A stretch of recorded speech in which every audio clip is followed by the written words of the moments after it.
I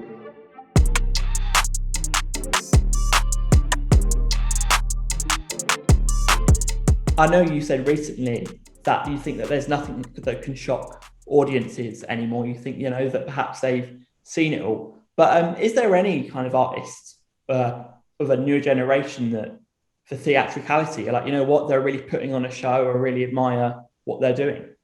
Well, musically, I really like a band from Ireland, the Stripes. Yeah. The Stripes' first album, I think, is one of the greatest first albums I've ever heard. Oh, wow. Because there's a bunch of 18-year-old kids, and they sound like the Small Faces and the Yardbirds jamming with each other. And I mean, authentic rock and roll band. That band is very good, very, very good.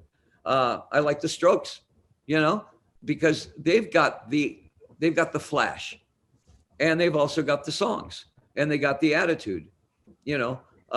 I think that right now, recently Gene Simmons said rock and roll is dead.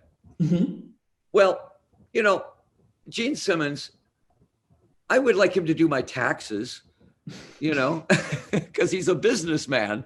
Yeah. And maybe business-wise, that's valid. But I guarantee you right now, in London somewhere, in garages, they're learning Aerosmith, they're learning Guns N' Roses. Bunch of 18-year-old kids are in there with guitars and drums, and they are learning hard rock. Same with the United States. There's all these young bands that want to resurge that whole area of hard rock and outlaws.